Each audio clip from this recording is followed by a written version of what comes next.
Published 2016 Eastern Daylight Saving Time, the 26th of September 2018, updated 2056 Eastern Daylight Saving Time, the 26th of September 2018. President Donald Trump raised the stakes on his engagement with North Korea as he concluded a trip to New York to attend the United Nations General Assembly. Trump claimed at a news conference that if it weren't for him millions of people would be dead, because the United States and North Korea would be in a bloody conflict. They said, "Oh, Trump is saying these horrible things. He's going to get us into a war. You were going to have a war. If I wasn't elected, you'd be in a war," he asserted. And President Obama essentially said the same thing. He was ready to go to war. You would have had a war and you would have lost millions, not thousands. President Donald Trump raised the stakes on his engagement with North Korea as he concluded a trip to New York to attend the United Nations General Assembly. A nuclear conflict would wipe out the nearby populace of Seoul, which is just across the border from North Korea, he said. You would have lost millions of people. Seoul has 30 million people, 40 miles and 30 miles from this very dangerous border. If I wasn't elected, you would have had a war. President Obama thought you had to go to war, he said, digging in. You know how close he was to pressing the trigger for war. Trump said he deserves more credit for suspending the North Korean nuclear threat than he typically gets. Millions of people, he said, coming back to the hypothetical death toll. With me, nobody is talking about that, highlighting his overtures to Kim Jong-un, who he has become pen pals with since their Singapore summit. Trump said, "He likes me, I like him. We get along. He wrote me two of the most beautiful letters." The U.S. leader said that Japanese Prime Minister could attest to the groundbreaking nature of their correspondence. "I showed one of the letters, just one, to Prime Minister Abe," he said, gushing about the latest letter. Trump said, "It's a beautiful piece of art. I think we're going to make a deal. In the meantime, and I have said it, I don't want to bore you. No rockets, no missiles, no nuclear tests. You know, for over a year. He almost took U.S. to war." Trump at a news conference claimed, "You were going to have a war. If I wasn't elected, you would be in a war," he asserted. And President Obama essentially said the same thing. He was ready to go to war. You would have had a war and you would have lost millions, not thousands. Trump has been boasting all week that thanks to him missiles and rockets are no longer flying in every direction from North Korea and the remains of American soldiers have been returned. "We have engaged with North Korea to replace the specter of conflict with a bold and new push for peace," he told attendees of his United Nations address on Tuesday. He said later, as he sat down with the newly elected Colombia president, that the good vibes with North Korea are far greater than the media understands or knows because it's all taking place through private communication. Letters have been going back and forth, and conversations have been happening, he said.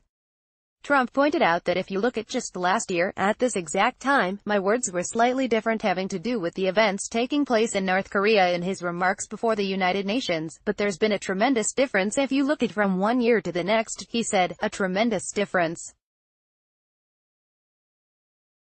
And again, far greater than anybody really would understand, because we know what's happening behind the scenes.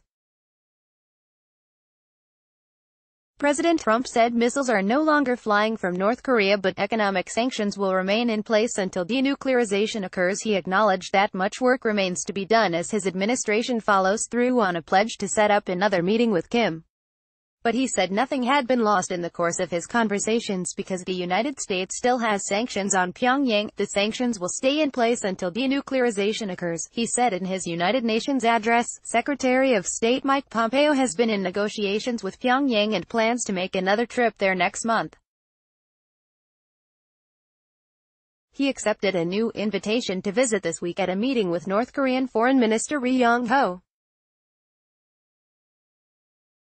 Trump bragged about his accomplishments with North Korea in a speech to the United Nations General Assembly on Tuesday. Trump said Monday his next summit with Kim should happen quite soon and will most likely take place in a different location than it was before. He's seemingly ruling out Singapore out as an option with the announcement. Mongolia and Vienna were previously seen as the runners-up.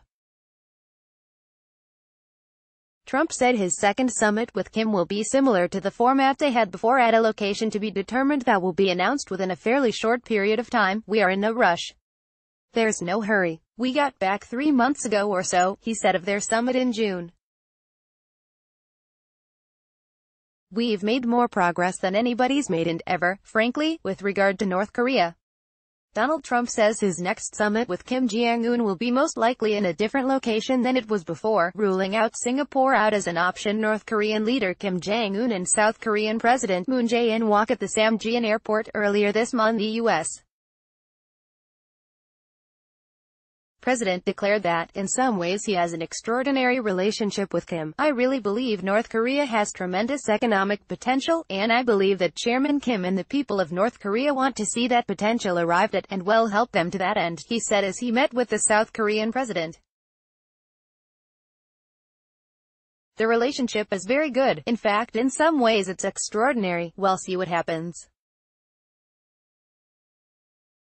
But we will be having a second summit in the not-too-distant future." He also boasted that his administration has made tremendous progress in the dispute with North Korea in the year since he called Kim Jong-un Rocket Man and placed heavy sanctions on the isolated regime for its illicit nuclear activities. He said on his way into the United Nations that talks were moving very well with the Hermit Nation and the relationships are very good. "We have many things in store. Looks like we will have a second summit quite soon," he said. "Since we got here, it was a different world. That was a very dangerous time. This is 1 year later, a much different time."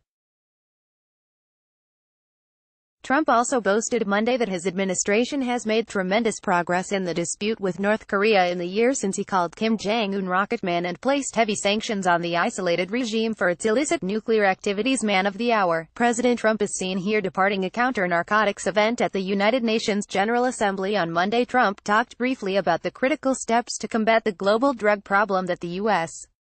and its allies are taking at the televised session. President Trump confers with UN Ambassador Nikki Haley during the Global Call to Action on the World Drug Problem event at the United Nations this morning. He has an open afternoon before he meets with South Korean President Moon Jae-in. "We have many things in store. Looks like we will have a second summit quite soon," Trump said on his way into the UN.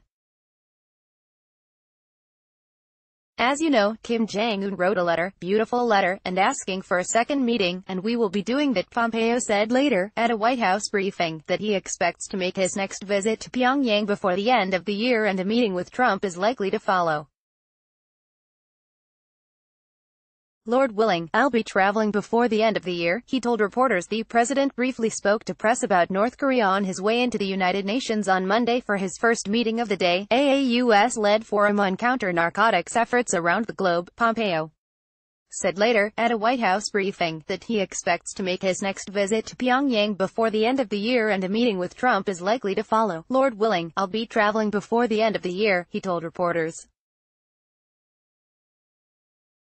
He declined to detail reciprocal action to DailyMail.com that the U.S.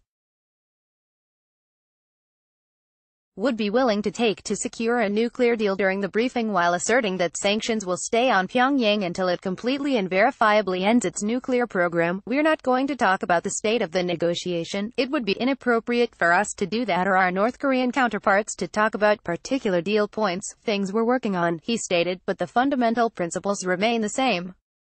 We expect the full, complete, verified denuclearization of North Korea," Pompeo added.